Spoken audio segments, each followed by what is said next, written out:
देवों के देव महादेव बहुत ही भोले माने जाते हैं, इसलिए उनका एक नाम भोलेनाथ भी है।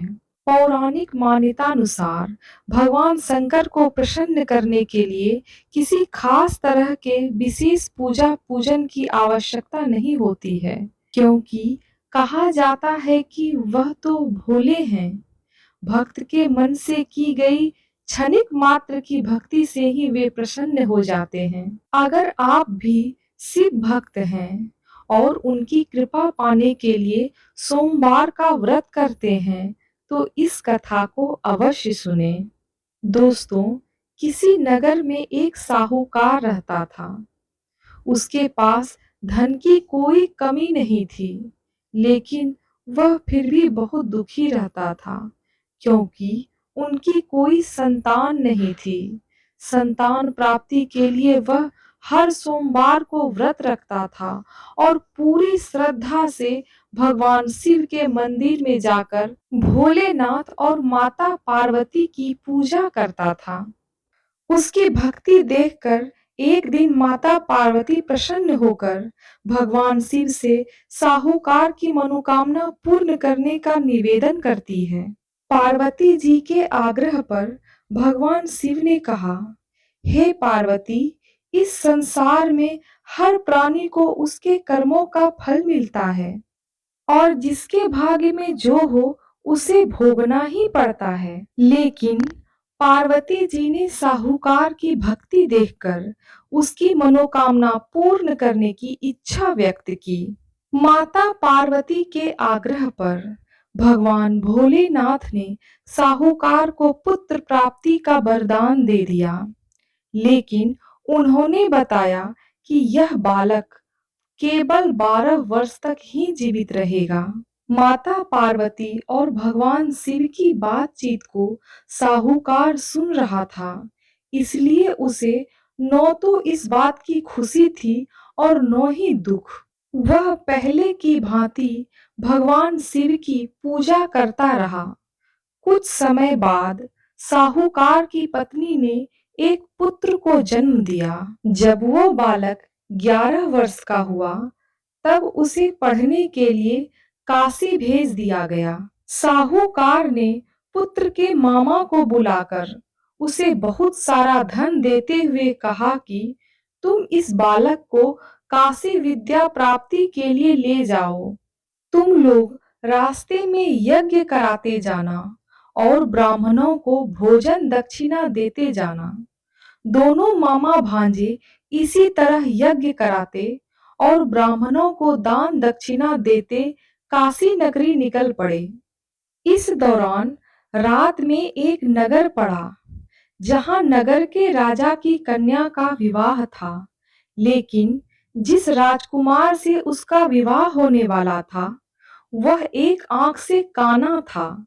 राजकुमार के पिता ने अपने पुत्र के काना होने की बात छुपाने के लिए सोचा कि क्यों न साहूकार के पुत्र को अपने पुत्र के जगह दूल्हा बनाकर राजकुमारी से विवाह करा दूं।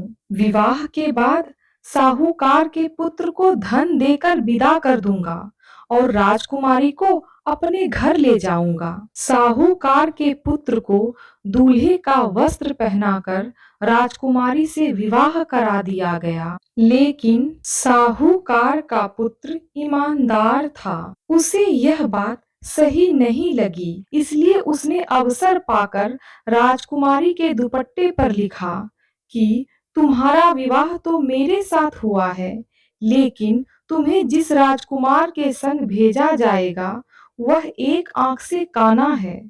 मैं तो काशी पढ़ने जा रहा हूँ। जब राजकुमारी ने चुन्नी पर लिखी बातें पढ़ी, तो उसने यह बात अपने माता पिता को बताई। राजा ने अपनी पुत्री को विदा नहीं किया और फिर बारात वापस चली गई। दूसरी ओर साहूकार का लड़का और उसका मामा काशी पहुंच गए और वहां जाकर उन्होंने यज्ञ किया। जिस दिन लड़का 12 वर्ष का हुआ, उस दिन भी यज्ञ का आयोजन था। लड़के ने अपने मामा से कहा कि मेरी तबीयत कुछ ठीक नहीं है मामा ने कहा कि तुम अंदर जाकर आराम कर लो। भगवान शिव के वरदान अनुसार कुछ ही देर में उस बालक के प्राण निकल गए। मृत भांजे को देखकर मामा ने विलाप करना शुरू किया। संयोगवश उसी समय भगवान शिव और माता पार्वती उधर से जा रहे थे। माता पार्वती ने भोलेनाथ से कहा, स्वामी, मुझसे इसके रोने का स्वर सहन नहीं हो रहा। आप इस व्यक्ति के कष्ट को अवश्य दूर करें। जब भगवान शिव मृत बालक के समीप गए, तब वह बोले, यह उसी साहूकार का पुत्र है जिसे मैंने 12 वर्ष की आयु का वरदान दिया था। अब इसकी आयु पूर्ण हो चुकी है। लेकिन मातृभाव से विभोर माता पार्वती ने कहा, हे महादेव, आप इस बालक को और आयु देने की कृपा करें, अन्यथा इसके वियोग में इसके माता पिता भी तड़प तड़प के मर जाएंगे। माता पार्वती के पुनः आग्रह पर भगवान शिव ने उस लड़के को जीवित होने का वरदान दिया।